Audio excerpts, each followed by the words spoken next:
하나님 말씀 신약성경 디모데 후서 1장 13절 14절 말씀입니다. 우리 찾으셨으면 함께 읽도록 하겠습니다. 너는 그리스도 예수 안에 있는 믿음과 사랑으로서 내게 들은 바 바른 말을 본받아 지키고 우리 안에 거하시는 성령으로 말미암아 내게 부탁한 아름다운 것을 지키라. 아멘.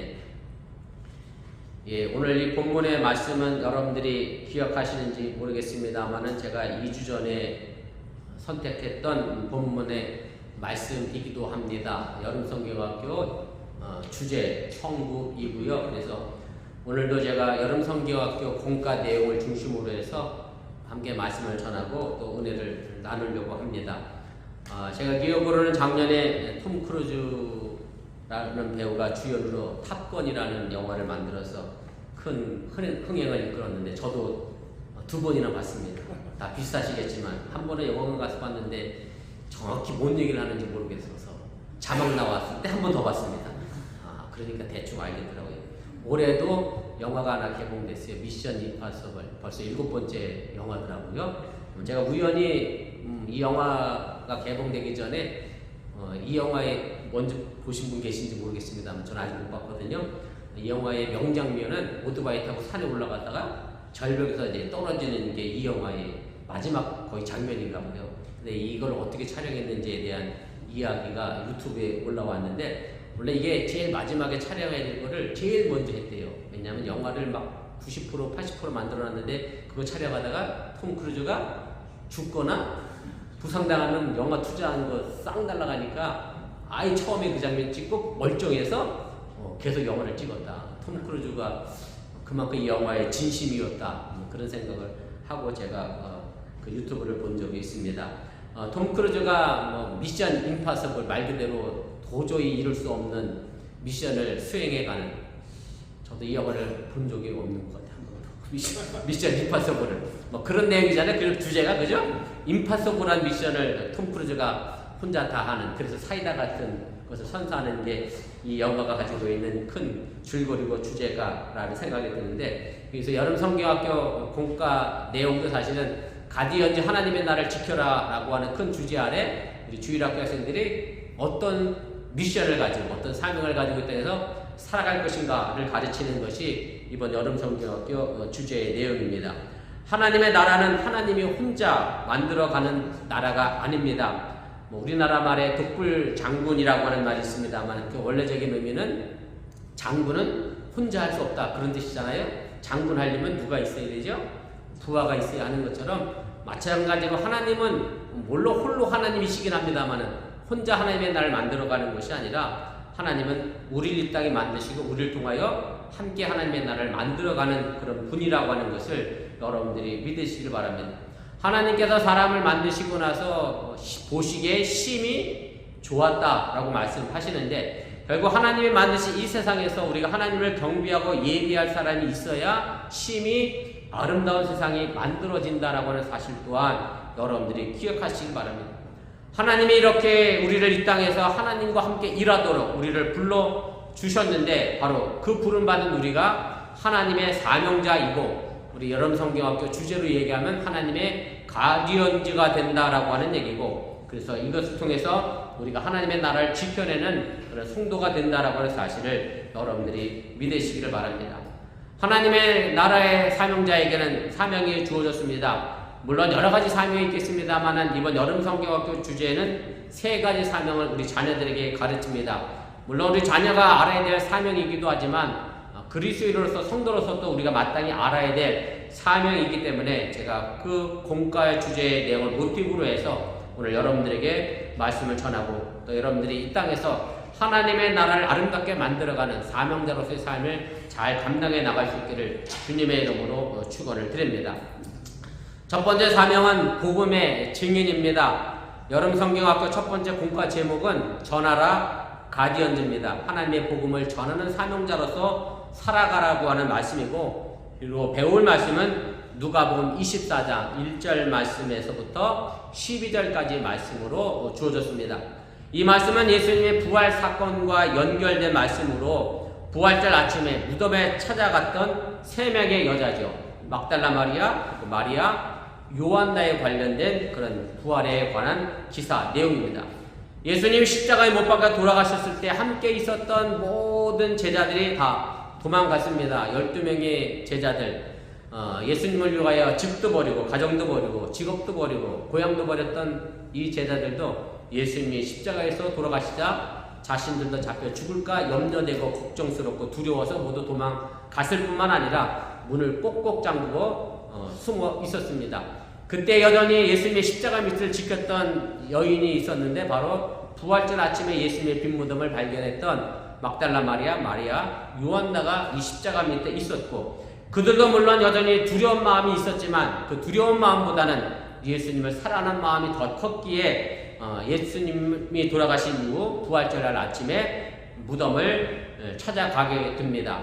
이 세 명의 여인들은 그저 평범한 사람들이었고, 실제로 무덤, 우리식의 무덤이 아니니까 큰 동굴 속에 바위로 가둬놓은 그런 이스라엘식의 무덤이라 큰 바위를 옮겨달라고 누군가에게 부탁할 만한 그런 힘을 가지고 있는 여인도 아니었습니다. 자신의 소진 때문에 그래서 절망하거나 좌절하거나 포기하지 않고, 그럼에도 불구하고 예수를 만나가면서 누가 우리를 위하여 무덤 앞에 있는 큰 바위를 옮겨줄까 걱정하는 마음을 가지고 새벽같이 향품을 가지고 찾아가게 됩니다.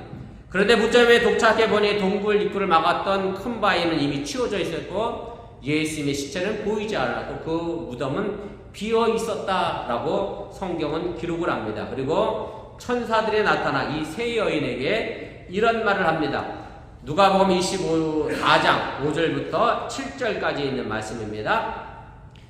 어찌하여 살아있는 자를 죽은 자 가운데서 찾느냐? 여기 계시지 않고 살아나셨느니라. 갈릴리에 계실 때 너희에게 어떻게 말씀하셨는지를 기억하라. 이르시기를 인자가 주인의 손에 넘겨져 십자가에 못 박히고 제3일에 다시 살아나야 하리라 하셨느니라. 오늘 여기서 우리가 주목해야 될 말씀 가운데 하나가 너희에게 어떻게 말씀하셨는지를 기억하라 라고 하는 얘기입니다. 하나님의 말씀을, 예수님의 말씀을 우리가 기억해내지 못한다라고 하면 하나님의 복음과 예수님의 복음을 우리는 제대로 전할 수가 없습니다.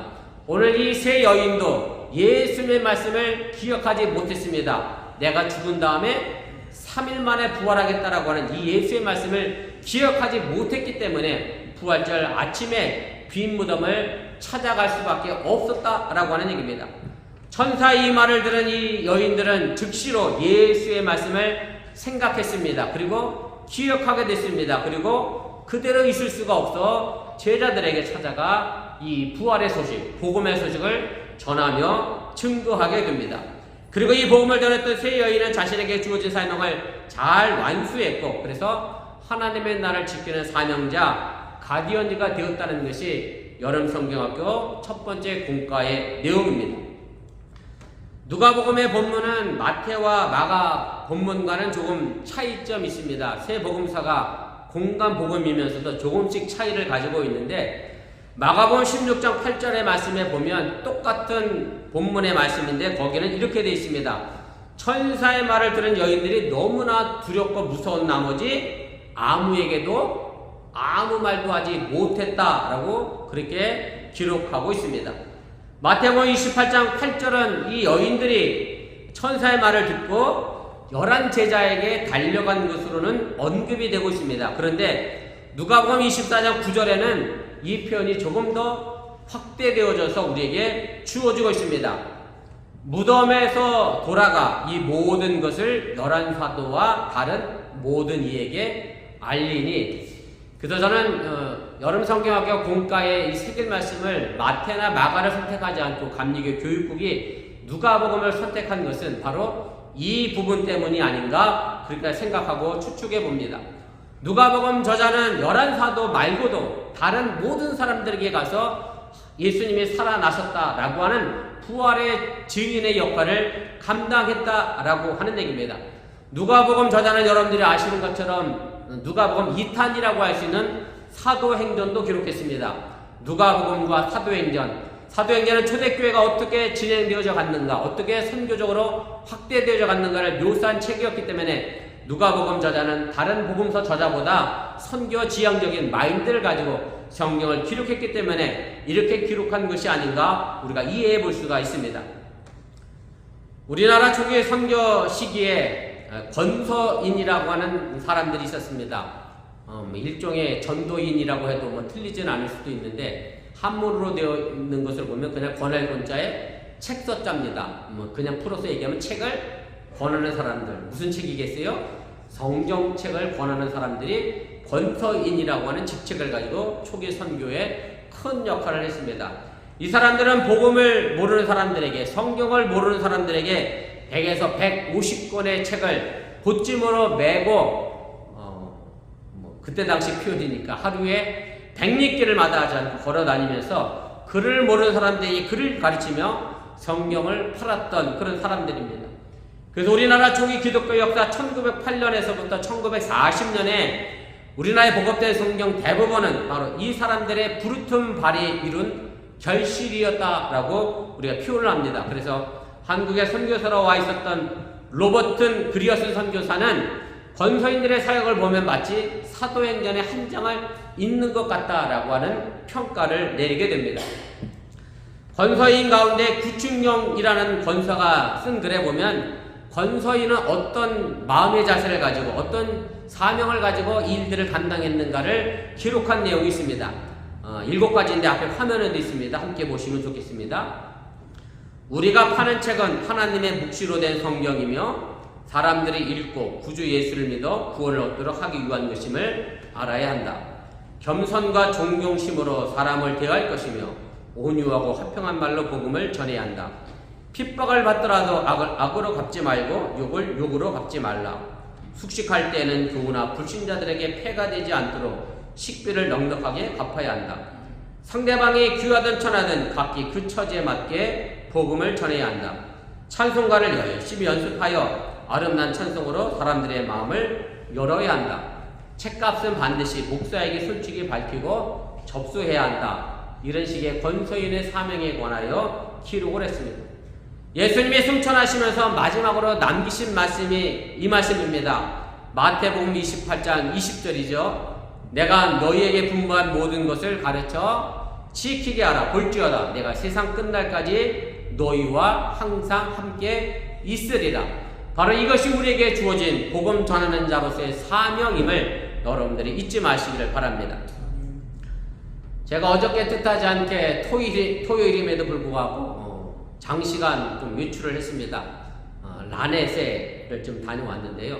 30년 전인 것 같아요. 제가 30년 전에 서울 대학로에 가면 삼선교회라고 하는 나폴레옹 제과점 맞은편에 있는, 여전히 나폴레옹 제과점이 있는지 모르겠는데 거기서 제가 교육전사를 하고 거기서 집사람과 결혼했어요.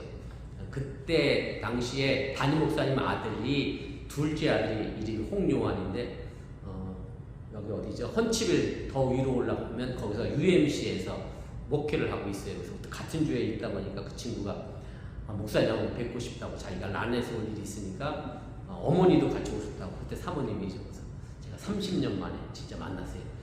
너무나 반갑고 귀한 만남을 했는데, 근데 그 친구가 어딜 간 거냐면 거기 가면 란에서 누가 계시냐면 한국명으로 이명은 선교사님이 사십니다. 여자분이에요.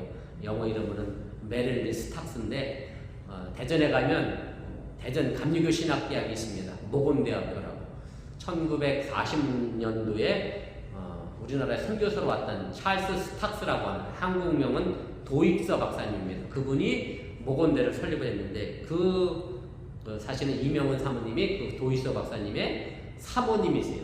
1954년도 6.25가 막 끝나고 나서 22살 때 한국에 선교사로 와서 이제 배화 여자대학교에서 가르치고 도익서 박사님 만나서 거기서 결혼해서 자녀를 낳고 55세 되는 해 1984년도에 은퇴해서 한국을 떠났어요. 제가 그 요한이라는 친구가 거기서 만나자고 해서 내 걱정을 했어. 내 영어가 짧아서 그분하고 어떻게 얘기를 할까 했더니 웬걸 나보다 한국말을 더 잘하시고 깜짝 놀랐어요. 한국말을 너무나 잘하시고 한국을 너무나 지금도 사랑하시고 대천 해수욕장 얘기도 많이 하시고 대전에 계셔서 오래 계셔서 제가 이런저런 얘기했고, 집을 나오는데 집 앞에 문패가 하나 붙어 있어요. 한문으로 도익서, 한국식 문패. 한국에서 떠나오시면서 다 짐을 싸들고 오셔서 우리 집에도 없는 한국 장식품이 너무나 많고 짐도 가지고 계시고 키도 가지고 계시고 한국식 문갑도 있고 한국 것들이 너무나 많이 가지고 계시면서 아마 그런 열정이 있었기에 한국이 지금의 복음화를 이루는 것이 아닌가. 지금도 라넷 연합감리교회 남감리교회 선교사로서 지금 한국 사람들을 위하여 기도하시고 계신 분을 제가 정말로 귀한 만남을 가지고 왔습니다. 우리가 예수님이 우리를 사랑하셨기에 그리고 세상 끝날까지 우리와 함께 하시겠다고 하는 그 기쁨을 마음에 품고 정말 이 시대에 건서인으로서 여러분들이 복음을 전하는 사명자로서의 삶을 살아갈 수 있기를 주님의 이름으로 간절히 축원을 드립니다. 두 번째는 주님을 위하여 섬기는 삶입니다. 우리가 흔히 꽃길만 걷자라는 말이 있습니다. 지금까지 고생했으니 앞으로 이제 앞길에는 꽃길만 열렸으면 좋겠다. 좋은 일만 있으면 좋겠다. 라고 하는 그런 바람의 마음입니다. 그래서 어제보다 오늘보다 내일이 더 평안하고 행복하기를 바랍니다. 그래서 자녀에게 금수저를 물려주지 못한 부모 입장에서는 마음 한쪽에 늘 미안한 마음을 가지고 살아가는 것이 현 시대의 모습이 아닌가 그런 생각을 하게 됩니다. 그리고 우리는 예수님을 믿고 따라가면서 항상 우리에게는 살아가는 길에 좋은 일만 있기를 바라는 것도 사실입니다. 그래서 좋아하는 사람들만 만나고 좋아하는 일만 하게 되기를 바랍니다. 그런데 하나님이 내게 좋은 날을 선물해 주실 거야 하는 바람이 커지면 커질수록 하나님이 어떤 것을 좋아하실지에 관하여는 점점 관심이 멀어지고 하나님은 내게 뭘 원하실지에 대한 관심은 점점 멀어지게 된다라고 하는 얘기입니다. 성경학교 두 번째 공과 제목은 섬겨라 가디언즈입니다. 그리고 배울 말씀은 사도행전 9장에 있는 사도 바울의 회심과 더불어서 아나니아라고 하는 제자에 관련된 이야기입니다. 여러분들이 아시는 것처럼 사도 바울은 다메섹으로 다마스커스죠. 요즘 영어 표현으로 얘기하면 예수 믿는 사람들을 잡아 죽이려고 예루살렘에서 권한을 가지고 다메섹으로 달려가게 됩니다. 그리고 다메섹을 가던 도중에 예수를 만나고 그의 눈이 멀어 있게 됩니다. 그런데 어느 날 다메섹에 사는 아나니아를 예수님이 부르게 됩니다. 아마 아나니아 입장에서는 예수님이 자신을 불러주셨으니 예수님 분명 좋은 일을 시키실 것이라고 부른 줄 알고 주여 내가 여기 있나이다라고 대답을 하고 주님이 내게 뭐라 명령하실지를 귀담아 듣게 됩니다. 그런데 예수님은 이 아나니아에게 정말로 생각지도 않은 일을 맡기십니다. 사도행전 9장 11절 말씀입니다. 주께서 이르시되 일어나 직가라 하는 거리로 가서 유다의 집에서 5사람 사울이라는 사람을 찾으라. 그가 기도하는 중이라. 아나니아는 이 말을 듣자마자 성경에는 그런 표현이 없습니다만 솔직히 얘기하자면 굉장히 마음이 불편한 감정을 가질 수밖에 없었습니다. 왜냐하면 사울이라고 하는 사람을 만나고 싶지 않았기 때문입니다. 아나니아가 사울이라는 사람을 만나고 싶지 않았던 것의 내용은 그 다음에 나오는데 이렇게 돼 있어요. 아니 예수님도 아시잖아요. 사울이 어떤 사람인지. 예루살렘에서 예수 믿는 사람들을 잡아 죽였던 사람이고 스데반이 돌에 맞아 죽을 때 거기 함께 가표를 던졌던 사람이고 그리고 지금은 다메섹에까지 쫓아와서 다른 나라 타국에까지 쫓아와서 예수 믿는 사람들을 잡아 죽이러 왔던 그 사람인데 그 사람인 줄 알면서 제게 지금 그 사람을 만나라고 하십니까? 라고 얘기하니 예수님은 아나니아에게 내가 그 사람을 이방인의 그릇으로 세웠으니 가서 만나라고 이야기를 합니다. 아나니아 입장에서는 사울을 만나러 가기가 정말 싫었고 만나고 싶지 않았습니다. 그럼에도 불구하고 자신이 가지고 있는 불편한 감정을 누르고 사울을 찾아가 만나게 됩니다. 왜냐하면 자신의 마음보다는 예수님의 뜻이 먼저였기 때문에 그렇습니다. 그리고 사울을 만나자마자 아나니아는 사울에게 형제라고 불러주게 됩니다. 이 순간 사울은 더 이상 아나니아에게 미워할 대상도 아니고 그리고 적도 아니었고 예수님 안에서 그들은 새로운 관계를 설정해 갔다는 그런 말씀입니다. 우리는 너무나도 감정 때문에 하나님께 순종하지 못하고 하나님이 하시고자 하는 일들을 제한할 때가 너무 많이 있습니다. 내 감정이 싫어서 어떤 일은 안 하고 싶어하고 내 감정이 싫어서 그 사람과는 만나기 싫어하고 내 감정이 싫어서 그 누군가를 계속해서 미워하며 살아갈 때가 있다라고 하는 얘기입니다. 아나니아는 사울에게 형제라고 불렀습니다. 아나니아는 결국 사울을 지켜주는 어떤 동역자로서 가디언즈의 역할을 하게 됩니다. 왜냐하면 사울이 회심했다고는 하지만 여전히 초대교회 믿음의 성도들은 그 사람이 혹시 간첩으로 가짜로 마음 바꿔서 우리를 다 한꺼번에 싸다리 잡아가 죽이려고 꾸민 거 아니냐 이렇게 생각하고 있었을 때 아나니아는 끊임없이 사울을 형제라고 불렀고 그래서 초대 기독교 공동체에 이 사울을 소개하고 함께 사역하게 만들었고 그래서 이방인의 사도로서 사울이 쓰임받게 했다라고 하는 얘기입니다. 예수님은 사실 아나니아의 도움 없이도 사울을 눈뜨게 할 수 있었습니다. 왜냐하면 아나니아 도움 없이 사울을 다메섹으로 가는 도중에 눈을 멀게 했기 때문에 그렇습니다. 그럼에도 불구하고 굳이 아나니아를 선택해서 사울의 애를 만나게 하고 그를 위해 기도하게 한 것은 바로 초대교회 성도들에게 사울을 형제로 받아들이게끔 하는 동역의 역할을 아나니아에게 맡겼다라고 하는 사실을 여러분들이 잊지 마시길 바랍니다. 예수님의 제자 중에 한 사람이었던 아나니아가 가지고 있었던 이 사울에 대한 불편하고 두려운 감정 분명 우리들에게도 있습니다. 나에게도 있다는 것을 우리는 부정할 수 없습니다. 로마서 12장 18절 말씀에 보면 이런 말씀이 있습니다. 할 수 있거든 너희로서는 모든 사람과 더불어 화목하라. 이것이 우리 그리스도인들이 살아가는 삶의 방식이고 자세임을 가르쳐주고 있습니다. 그런데 모든 사람과 더불어 화목하는 것은 결코 쉬운 일이 아닙니다. 그러나 하나님의 나라의 사명자의 임무는 여전히 내 마음이 불편한 마음이 있어도 다가가야 하고 나와 다른 사람들을 받아들여야 하고 다른 사람이 잘 되는 것을 배아파하는 것이 아니라 기뻐하며 손뼉 치는 일이 이 사명자가 가져야 될 일들 속에 포함되어져 있다고 하는 사실을 여러분들이 믿으시기를 바랍니다. 마태복음 23장 11절 말씀에 예수님이 이런 말씀을 하십니다. 너희 중에 큰 자는 너희를 섬기는 자가 되어야 하리라. 여러분 성경학교 두 번째 공과 제목 세겔 말씀입니다. 이 말씀. 그래서 제가 이 부분을 영어 성경을 이렇게 봤더니 큰 자라는 것을 뭐라고 썼느냐면 더 그레이티스트라고 썼어요.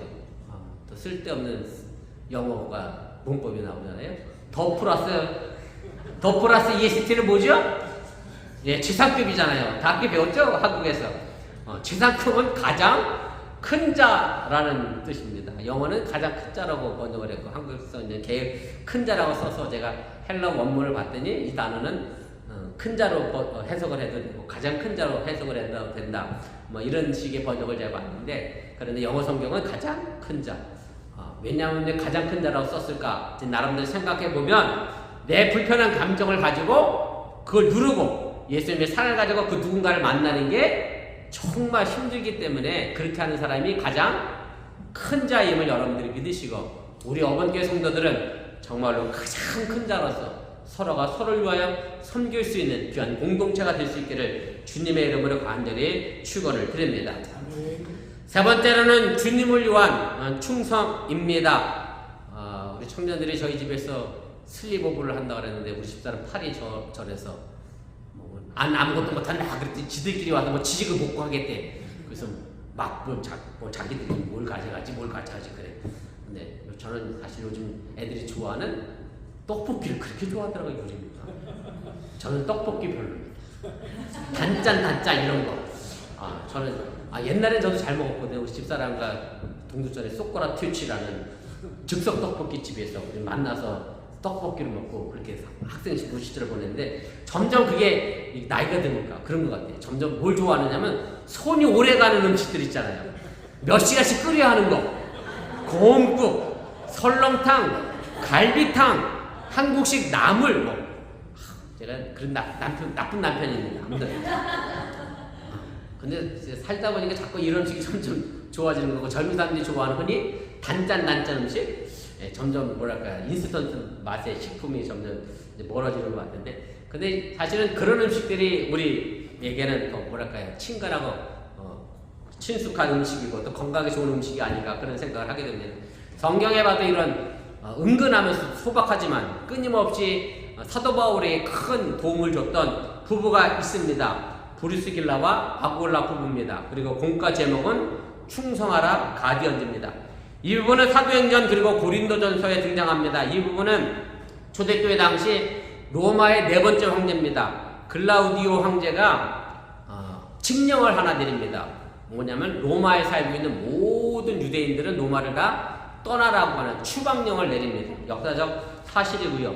이 추방령에 의하여 아굴라와 이 브리스길라는 이 로마를 떠날 수밖에 없는, 정말로 자신이 살고 있던 정든 곳을 떠날 수밖에 없는 그런 입장에 놓이게 됩니다. 브리스길라와 아굴라 이러니까 어느 쪽이 여자고 어느 쪽이 남자인지 한국식 이름이 아니니까 잘 모르시겠죠. 브리스길라가 여자고 남편이 아굴라입니다. 그래서 브리스길라는 사실은 로마 시민이었습니다. 그래서 브리스길라는 로마를 떠나야 할 이유가 없던 사람이었고, 남편 아굴라가 유대인이었기 때문에 남편 때문에 이제 로마를 떠나게 됐는데, 우리 교회 여자분들도 참 대단하신 분들이야. 남편 하나 믿고 낯선 어디 살고 계셔 다. 미국 땅에 살고 계시잖아. 다 브리스길라 같은 분들이셔. 어쨌든 이 브리스길라는 그 남편을 떠나지 않고 남편과 함께 자신의 고향 땅을 떠나 고린도에 정착을 하게 됩니다. 그리고 고린도는 2년마다 열리는 경기가 하나 있었는데, 이스티미아라는 큰 축제가 있었고 경기가 있었는데, 이때 천막이 많이 필요했기 때문에 사도 바울과 더불어서 이제 천막 만드는 일을 하면서 고린도에 1년 6개월 동안 머물게 됩니다. 브리스길라와 아굴라는 아마 고린도에 이사하면서 정말로 새로운 항구 도시니까 더 많은 일들을 앞에 두고 내가 흔한 말로 잘 먹고 잘 살아야지라는 꿈을 가지고 왔을 텐데, 하나님은 또 다른 일을 예비하셔서 브리스길라와 아굴라를 사도 바울을 만나게 해서 하나님의 일을 동역하는 사람으로 바꾸어 가셨다라고 하는 얘기입니다. 바울과 함께 고린도에 1년 6개월 머무는 동안 브리스길라와 아굴라는 그 일터와 과정이 초대교회를 만들어내는 고린도 교회의 시작이 출발이 되었고, 그래서 고린도 교회가 탄생하게 됐습니다. 이 부부의 모습에서 우리는 하나님의 나라를 지킨다는 것이 무엇인지 배워야 합니다. 하나님의 나라 사명자, 가디언즈가 된다는 것은 은혜와 구원의 종착점이 내게 있는 것이 아니라 나는 종착점이 돼서는 안 된다라고 하는 얘기고요. 무슨 얘기냐면, 나를 통해 계속 하나님의 은혜와 구원이 흘러가게끔 만들어가는 것이 우리가 하나님에게 주어진 충성된 자의 사명임을 여러분들이 잊지 마시기를 바랍니다. 내가 받은 은혜와 기쁨을 내 주변 이웃들에게, 내 가족에게, 내 직장에 계속해서 흘려보내야 하는 책임들이 바로 저와 여러분들에게 있다는 말씀입니다. 하나님의 나라의 사명자가 된다는 것은 자신의 생업을 포기하고 하나님의 일을 하라고 하는 의미가 아닙니다. 여전히 생업인 여러분들의 일을 하시되 삶의 우선순위를 바꾸어서 내가 이제 돈벌이로 내 직업을 갖는 게 아니라 하나님 나라의 사명자로서 내가 그 직업을 가지고 있다라고 하는 사고의 전환과 발상을 바꿔가는 것이 하나님 나라의 사명자의 충성된 일이라고 하는 사실을 여러분들이 믿으시기를 바랍니다. 그래서 먹든지 마시든지 무엇을 하든지 간에 하나님의 영광을 위해서 하나님, 정말 작은 것부터 시작해서 계속해서 충성하는 것이 우리가 해야 될 사명인 것을 여러분들이 기억하시고 또한 믿으시기를 바랍니다. 세 번째 공과의 새길 말씀은 마태복음 25장 21절에 있는 말씀입니다. 달란트 비유에 나와 있는 말씀입니다. 그 주인 일에 대해 잘하였도다 착하고 충성된 종아, 내가 적은 일에 충성하였음에 내가 많은 것을 내게 맡기리니 내 주인의 즐거움에 참여할지어다. 뭔가 주님을 위하여 큰 일을 하겠다는 다짐과 결심이 중요하지만, 정작 더 중요한 것은 내게 주어진 삶의 자리에서 작은 것부터 충성하게 될 때 내게 큰 걸 맡기는 것이지, 내가 작은 것도 충성 안 했는데 내게 덥서 큰 것부터 맡기지는 않는다라고 하는 사실을 여러분들이 기억하시길 바랍니다. 고린도전서 4장 1절 2절 말씀에 이런 말씀이 있습니다. 사람이 마땅히 우리를 그리스도의 일꾼이요 하나님의 비밀을 맡은 자로 여길지어다. 그리고 맡은 자들에게 구할 것은 충성이니라, 그렇게 말씀합니다. 오늘 여기 나와 있는 일꾼이라고 하는 말은 헬라어로 휘페레테스라고 하는 단어를 사용했습니다. 본래 의미는, 여러분들 영화 배너를 보셔서 알겠습니다만은, 배너라는 주인공이 뭘 했느냐면 큰 배 밑에서 노를 젓던 노예가 배너입니다. 여기 나와 있는 일꾼이라고 하는 이 단어는 바로 배 밑에서 노를 젓던 노예를 가르치는 그런 단어입니다. 물론 그 사람들은 어쩔 수 없이 죄의 수의 몸에 이끌려서 강제로 중노동하며 노를 젓습니다만은, 오늘 하나님이 우리를 불러주신 일꾼의 개념은 흔히 예수 믿는 사람들이 이런 말 많이 쓰는데 내가 예수님에게 코가 껴갖고 막 끌려갔어요. 이렇게. 어저께 만난 그 요한이라는 친구도 제가 알기로는 그때 당시 일반대를 갔거든요. 근데 갑자기 감신을 가서 목사가 돼서 나타났길래 어떻게 된 거야? 그랬더니 필리핀 선교 7년 나갔다가 예수님께 코 껴서 이렇게 왔다 그래서 그런 얘기를 하는데 사실은 코 껴서 끌려가는 건 괴로워요. 얼마나 아프겠어 코가. 그렇게 하지 마시고 정말로 내게 맡겨주신 그 사명 감당하기 위해 기쁨과 은혜로 내게 합당한 직분을 내게 주셨기에 불평과 원망이 아닌 정말 내 부족함에 대하여 나를 자신을 바라보며 탓하는 것보다 내게 주어진 일에 대하여 내가 최선을 다하여 작은 것부터 충성하는 것이 우리의 사명자임을 여러분들이 잊지 마시기 바랍니다. 우리가 누군가를 만나는 것은 무언가가 되는 일입니다. 이렇게 말씀드리니까 잘 이해가 안 되겠습니다만 제가 말씀드리면 우리 장로님이 정부영 지사를 만나서 뭐가 되셨을까요? 네? 뭐가 되셨어요? 남편이 되셨습니다. 우리 조성혁 장로님이 하람을 만나니까 뭐가 됐어요? 아빠가 됐습니다. 저를 만났더니 장로님이 됐습니다. 사실은 누군가를 어떻게 만느냐에 따라 그 사람의 정체성의 모습이 조금씩 달라지게 됩니다. 그래서 어떤 사람을 만나서 어떤 사명을 가지고 사는 것이 우리에게 행복한 일인가를 우리가 좀 생각해 봐야 한다라고 한 얘기입니다. 지금 이 시대에 우리는 누구를 만나 내가 무엇이 되고자 하는가 그렇게 좀 생각해 보시고 하나님과 이웃을 만나 하나님의 사명자로서의 삶을 잘 감당하셔서 우리 어원교회가 정말로 이 땅에서 하나님의 복음을 잘 증거하며 하나님의 사명을 섬기며 충성하는 그런 믿음의 교회가 될 수 있기를 주님의 이름으로 축원을 드립니다.